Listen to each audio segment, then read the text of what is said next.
Hey, good news everybody. I just found this ad on YouTube. It says we can all just get us a box truck and make $100,000 a year. No experience necessary. Learn today. Hey, what's going on everybody? Hope everybody's having a good Sunday. I'm here in Virginia, getting ready for a pickup in the morning. Going back to Minnesota, but yeah, I got this newer trailer. It's got the tire inflation and the skirts on it. And it is doing a lot better. I ran down from Minnesota to here. I got a little issue with the trailer. I gotta get in here and put some glue on this. This is the crappiest locks you can buy, are these gold brinks like this. Like, this key barely works. I mean, I've only had this lock for like 3 months and it's already turned into crap. But yeah, I ran down from Minnesota at about 62 mile an hour. That's where I tried to keep it.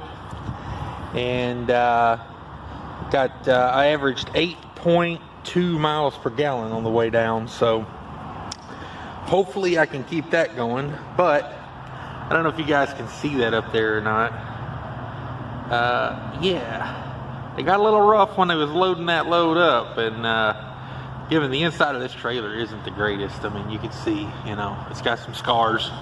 She's been around the block, but yeah, I'm going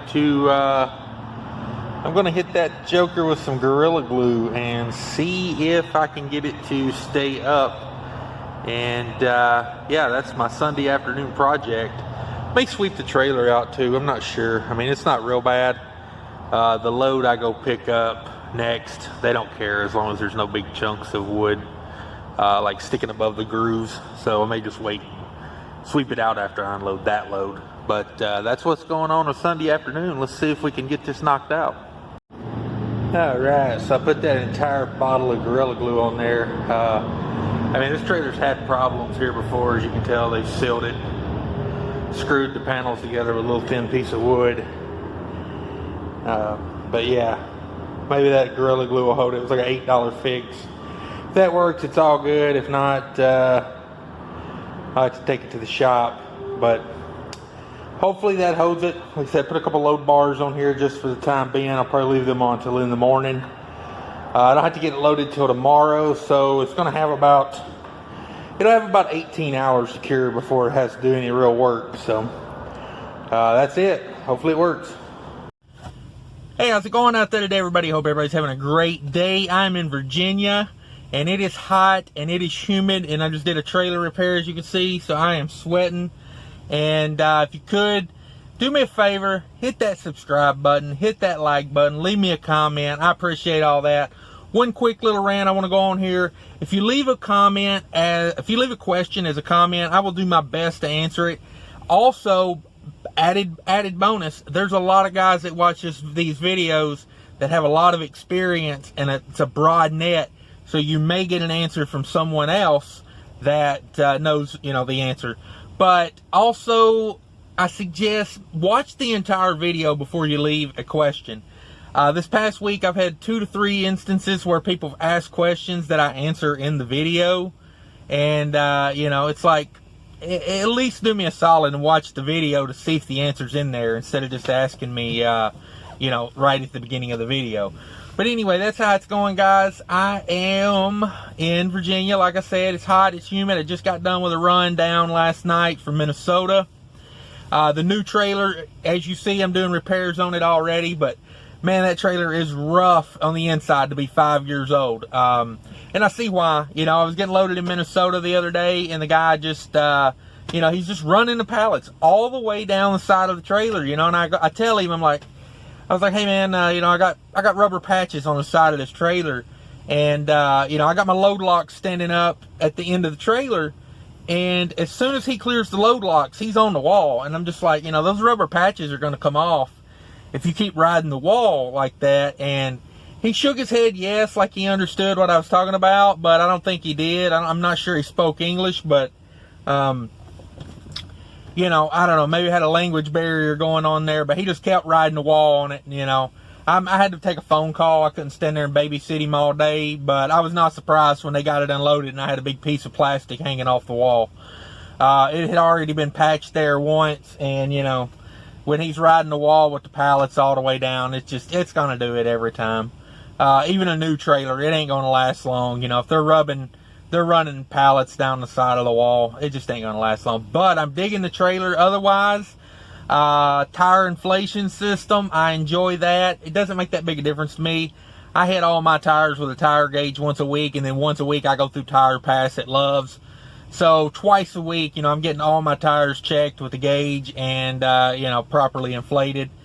But it's nice to have, you know, it's nice to have. In case you get a tire that's, you know, looking a little flat, you can, you know, it'll hold some air in it until you can get it repaired. But, so that's nice. I love having skirts on there. Right now, I've got the tandem slid all the way up to the skirts because I'm riding empty. 200-mile deadhead up here from North Carolina this morning, and I put those tandems right up to the skirts to get the most out of the skirts. I rode 60 miles an hour because it's a lazy Sunday morning and there's not a lot of traffic out. And so I rode it at 60. I averaged 14 miles a gallon for that 200 miles. No wind, relatively flat, but yeah, 60 miles an hour, 14 miles a gallon. Coming down from Minnesota, I ran 62 down. You know, I fell right in line with the Prime and the Schneider guys, and I averaged 8.2 miles per gallon with a 30,000-pound load on the way down. So I'm digging it. I'm digging it. It's definitely helping improve my fuel economy. Reefer fuel, it's probably going to help some, but I don't know how much more I can be helped doing this little triangle run that I'm doing right now. Is like, you know, like $40 a week in reefer fuel. Yeah, like $40 a week in reefer fuel. You know, the one going back to Minnesota is a do not let freeze, and it's been like 60 degrees out, so it's like the reefer never even cuts on. And then the one coming down is a start stop, and they, you know, they're pretty lenient with, you know, what it can, you know, be set on. So, yeah, I mean, it runs a little bit on the way down. It's been really cool up in Iowa and Illinois. You know, the wind chill was like 17, the first night I ran this load into Iowa the other day. Got in the snow, got in the ice. In the last video, I think I showed that.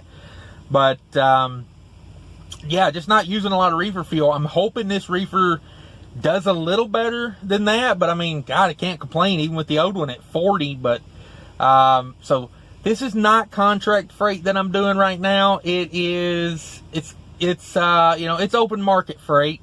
It really doesn't hit the load boards, but the load going back up probably would, because I just happened to fall into that load the other day because I had a load in North Carolina that got delayed. So I found that. I called the guy, ran up there, I got it, I ran it to Minnesota. You know, I told him, I was like, hey man, that load goes 30 miles to my house. And I said, I'm grabbing these North Carolina loads as much as possible. And do you think there's any chance, like, you know, every Monday, Tuesday, you could have, you know, I can have one of those? Because he loads about, I think he said he loads like 2 to 3 a week, I think, on those.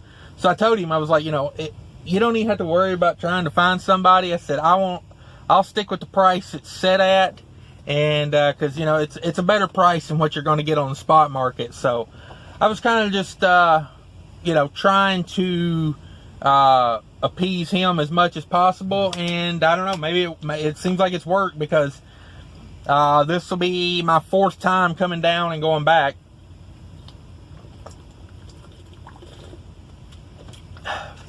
It makes for a pretty good week. It's like, this week, it'll be, the down and back will be $6,200 in revenue. You could do worse. I mean, you could do worse. But yeah, I'm enjoying them.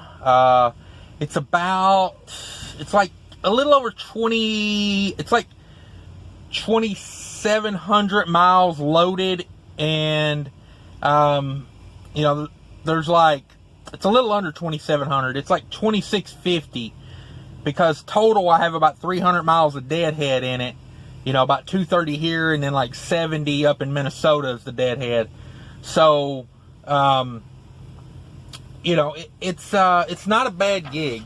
Even with the deadhead, you know, you say if it's 3,000, you know, if it's 3,000 miles, just round it up to $3,000. 6,200, you know, you're still over $2 a mile, which in this market is, in my opinion, is pretty good, considering you know, I'm getting 3,000 miles a week at, you know, all miles, 3,000 miles a week at, you know, over $2 a mile. So in this market, you know, that's why I'm sticking with it.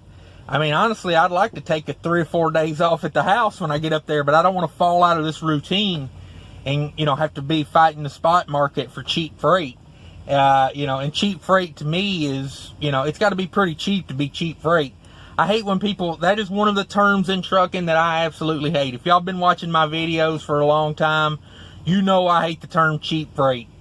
Somebody, you know, it's like I used to tell people whenever they'd ask me, do you haul cheap freight? And I'd say the only cheap freight I haul is your mama. But, you know, I've grown a little bit more mature, and, you know, I don't want to get my butt kicked for talking about people's mama, so I don't say that anymore.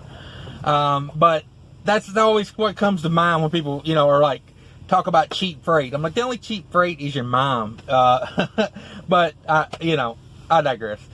But that's, cheap freight is different to everybody. You know what I mean? Like right now, I'm currently spending, my fuel cost is about 30, and this is before with the new trailer, you know, this is at like 7.3 miles per gallon. My fuel cost is about 33 cents a mile. And that's DEF and Reefer and everything. I'm about 33 cents a mile. If I run 10,000 miles a month, which I'm running, you know, closer to 12 right now, but if I run 10,000 miles a month, you know, my truck and insurances, all insurances are about the same, you know. So like, and I always break even on IFTA, so I don't have anything in that. I put a dime a mile back for maintenance and repairs. So, you know, 33, I'm at 66. You put a dime on that for maintenance, I'm at 77. What is that? 76, 77 cents a mile break even. I mean, you know, cheap freight's got to get pretty damn cheap for me to not want to move it. And I don't want to purposely move freight for less than what I can, but you know, it's like at the end of the day, I can make truck payments, clear my insurance, still put money back for maintenance, fuel, everything for, you know, under $1 a mile. So, you know, what is cheap freight to you? Because cheap freight to me is like, you know, $1.25, that's cheap. $1.50, that's decent. You know, $2 a mile, that's pretty damn good. Like, you know, and a lot of people would say I wouldn't move my truck for $2 a mile. So it all depends on your operation. I just hate the term cheap freight because it's so different to everyone. And that's just how I see it. I don't know. Y'all tell me if I'm wrong. I'm sure everybody loves telling people when they're wrong, so be sure to tell me when I'm wrong. But you know, that's where I'm at. You know, I always build, like, I don't know, this is like the 5th iteration, maybe the 6th of you know, like different setups, you know, of trucks, how I operate. You know, like I got my own authority in 2008, 2009. That went horribly wrong because of the market. You know, just, you know, different ways, you know, like leasing a truck versus, you know, just buying one from a dealership, renting trailers, you know, leasing on to a carrier where they deal with the trailer. You know, it's like, I don't know, I'm just refining it for me, you know, to get what I want out of it. But yeah, that's kind of why I have the setup I have now, you know. I've refined it, you know. It's like, I don't know, you got to find, it's me refining it may not work for you, you know. You got to refine it for yourself, figure out what you want to do. But yeah, the load Minnesota down to North Carolina, I'll go over that load real quick for you, throw some numbers at you in case you're wanting to become an owner operator or get out of your lease purchase. You know, I'll try to throw some numbers. That's the main thing I try to do here is you know, just give you another perspective, because I'm not the only guy on YouTube doing it, you know. Therefore, if you can take like 4 or 5 guys that actually show numbers, and you know, you can build an idea of what might work best for you. So I'm just trying to throw another perspective out there. This load paid $3,500 total, actually up $100 from last week. Man, I hope it keeps going back up. That's $2,800 to the truck, and that comes out to, it's $1,329 on the loaded 77 deadhead. That's 1,406 total miles. That's $2.63 to the company loaded miles. That's $2.49 to the company all miles, and that's $1.99 to the truck before I take anything out of it. So that's why I say $2 a mile. It's a little over $1.99. Let's see what we got here. We spent $36 in tolls. I spent $582 in diesel, and I'm above where I started. So $582 on diesel, $20 on reefer. Yeah, I mean, didn't even use $20, just filled it up. You know, it took 20 bucks from, you know, me picking up the trailer the other day and to now, you know, it's almost full still. So I probably won't even put any reefer in on the way back to Minnesota, because the do not freeze load is like, you know, I was looking at the weather, it's going to be like 60, 70 degrees up through there most of the way. So I'm like, probably won't even add anything to it. I'm above 3/4 of a tank right now. $21 in def, $12 on a cat scale. I'm going to start including that. I did not need to do that cat scale, but I have the gauge on my dash that tells me the pressure in the airbags on the drive axles, and I'm trying to learn like what weights equal what number on that PSI gauge. So like when I'm absolutely fully loaded, like, you know, 77 to 80,000 pounds, it's about 62 PSI on that is balanced. So I thought I had it balanced with the amount of weight I had. You know, my truck and trailer empty are about 33,000 pounds. And this load was 30, so that put me in at about 63,000 pounds. I put it on the PSI that I thought it should have been, and I was correct. Not bragging, but, you know, I'm starting to get the hang of it.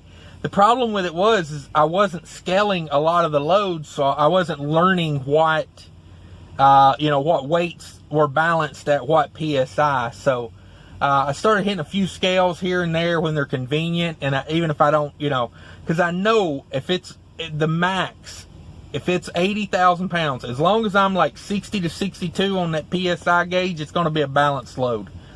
So really I didn't need the scale, but I threw it in there. That was 12 bucks. I did not add all this up because I don't plan things out well sometimes. 582, 30.